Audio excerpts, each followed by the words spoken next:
Ó, tem uma pergunta da Fernanda aqui. Ela pediu para que ela falou o seguinte: existe muita confusão sobre cuidados paliativos. O que o caso da Isabel ajuda a esclarecer para a sociedade? Cuidados paliativos é quando... cuidados paliativos começam muito antes da doença se tornar incurável, né? Então, cuidados paliativos é quando você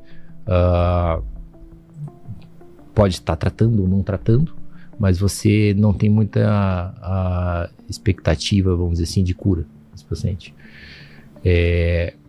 Então, o cuidado paliativo, ele não exclui você estar tratando, tá? Não exclui você estar tratando. E aí vem a questão que gerou muita confusão nisso, e ela até tentou esclarecer naquele vídeo que ela fez, né, pra ti, esclarecer por que ela usou o termo terminal, né? Porque ela usou o termo terminal porque ela decidiu que cessou, acabou, não quero mais tratar, como ela falou. Quero ter qualidade de vida. Eu quero ter qualidade de vida naquilo que eu tinha. Então, dentro daquela expectativa de vida dela, de meses que se foi posto para ela falou assim, cara, acabou. E aí gerou um problema muito, muito difícil na internet, que era assim, muita gente falando assim, mas se tem opção de tratar, então não é terminal. Aí você fala, poxa, aí a gente gera vários paradigmas. Não, existe um tratamento ainda, não é nunca terminal. Aí você fica, poxa, e quem não tem condição aquele tratamento que só existe nos Estados Unidos, então ele nunca vai ser terminal? Claro que vai. Então, depende do paciente de terminal, depende do que ele tem disposto disponível para tratar ele e do que ele está querendo fazer ou não, né? Você não pode obrigar, e ninguém poderia obrigar ela a falar assim, não, você tem opção ainda, você não é terminal, vamos lá, você tem que tratar, vem aqui. Ninguém pode. Então ela decidiu naquele momento por não tratar, e depois ela voltou atrás principalmente por causa do Arthur. Exato, nossa, ali foi uma decisão muito... Aí ela falou assim, não, beleza. Então o cuidado paliativo, vai ficar claro, ele começa muito antes. Cuidados paliativos é todo o suporte por trás da doença quando você não tem uma intenção de cura para esse paciente. Então ela obteve tratamentos de quimioterapia disposto no SUS, tratamentos que não existem no SUS, que são por via judicial, e medicamentos de alto custo também por via judicial. Lembra, não foi nada particular, o pessoal fala muito, né? Que a Isabel ganhou muito dinheiro, não. Não. Eram medicações caras, medicações de 40 mil, medicações de 80 mil reais por mês. Aí ela conseguiu por via justiça. Ela era muito jovem, ela tinha um prognóstico muito bom, uma performance muito boa, né? Quando a gente vai tratar um paciente, você avalia se ele tem uma performance, se ele tem uma condição clínica. Não adianta você pegar um tratamento muito caro para um paciente que não tem uma condição clínica de ser tratado. E ela sempre, até uma coisa interessante, no estereótipo dela, ela sempre foi uma pessoa que teve uma performance boa, uma aparência boa. Isso contribuiu realmente para ela estar sendo exposta a tratamentos melhores, estar conseguindo essas medicações. Então isso tudo é levado em conta. Com certeza. O pessoal perguntou aqui também se houve alguma complicação no transplante que ela sofreu. Então, a questão do transplante poxa, a Isabel, ela mandava mensagem assim, né? A questão do transplante começou em começo do ano, começo de 2025, tá? Então não é uma história muito recente, não. E aí eu lembro que quando ela fez, né, os testes do pai, mães, irmãos, antes de sair o teste, a gente ficava, né? Ela falou assim, saiu o teste. Eu falei, mandar uma mensagem, não saiu ainda, tal. Aí quando saiu, ela falou assim, eu quero que seja 100%, né, de compatibilidade. E aí, na verdade, o pai dela era 60% e acho que uma irmã era 55%, se não me engano, né? Acho que era 50% a irmã e o pai 60%, isso.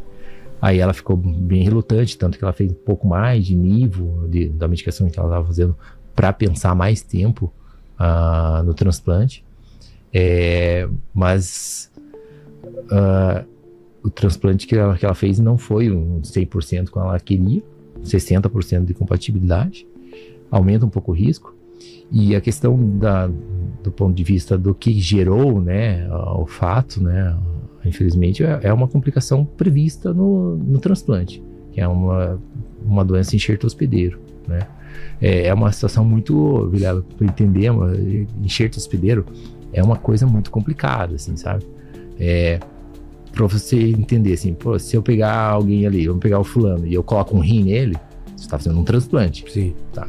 Então, teu corpo vai começar a maltratar aquele rim. Aí você vai começar a usar... Estranho. É um corpo estranho. Uma reação de corpo estranho. Então, você vai gerar uma imunidade do teu corpo para aquele rim que não é teu.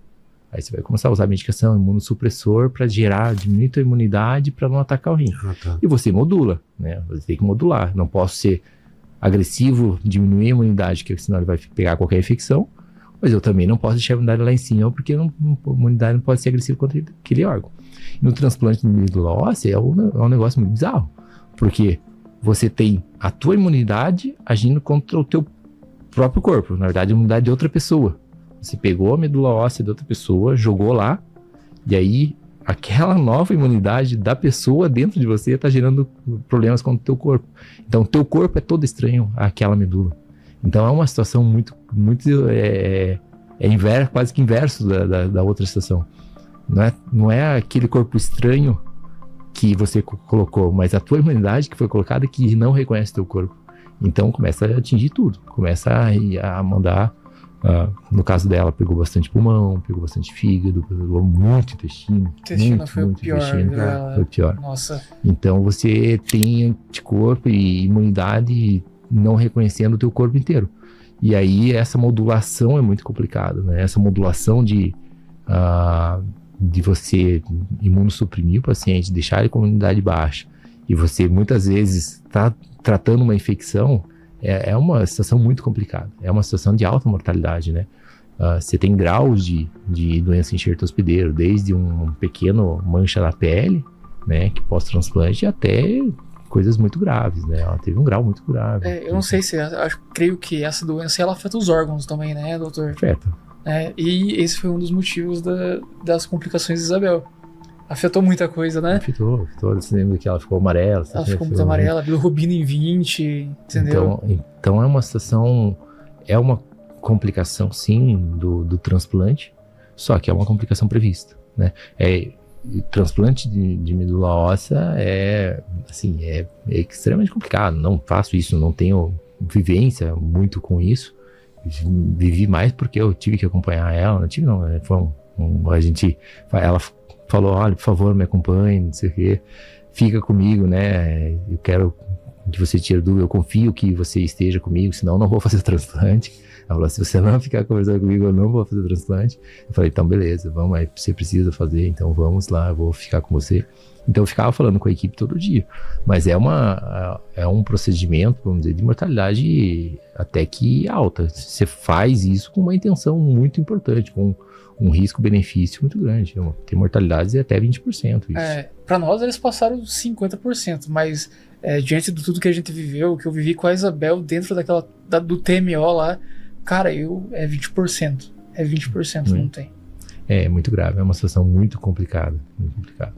E sobre o diagnóstico, eu acho que foi um pouco tardio, né, doutor? Não sei, ali... ela começou com diarreia. Quando ela começou com diarreia, não sei ali em que momento. Eu não tinha muito contato com a equipe de hematologia, tinha mais contato com a equipe de UTI, né? Sim. Então eu não sei em que momento que se fazia o diagnóstico, né, das complicações. Uma das coisas que a gente conversava com o pessoal era sobre como que ela vai ficar depois disso. Vamos supor, beleza, saiu da UTI, depois que ela fez o diagnóstico de doença enxerto hospedeiro.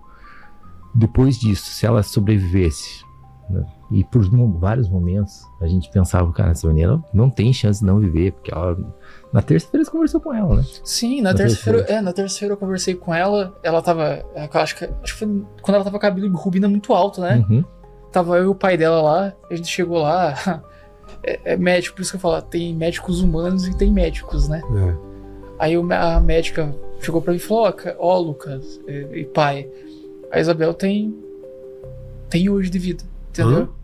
Ela chegou pra mim, pro seu Joel, e falou assim, não, viu, a Isabela tem poucos minutos de vida. Eu falei, como assim, cara? Daí foi o tempo que eu vi ver meu filho pra Doisinhos, porque meu filho veio pra Doisinhos, né? Aí eu voltei, ela falou isso, eu falei assim, ela falou, Lucas, você já viu a Isabel? Eu falei, não, hoje eu não vi a Isabel. Então vai lá dentro e vê ela. Nossa, muito amarela. Amarela. E sabe quando você sente no coração, Vilela, aquela presença de Deus, você sente em falar um negócio? Eu falava, Isabel, você já passou por tanta coisa, meu amor. você já teve tanto diagnósticos e tempos de vida. Eu quero falar uma coisa pra você. E eu olhei até pra doutora, eu falei pra doutora e pra psicóloga, a Isabel vai sair daqui com o meu filho no colo. E a Isabel, de certa forma, escutou isso, doutor Bruno. E olha, eu juro por Deus, no outro dia eu fui ver, a bilirrubina dela tava em 3. A Isabel, o amarelão dela sumiu. O rim tava funcionando bem.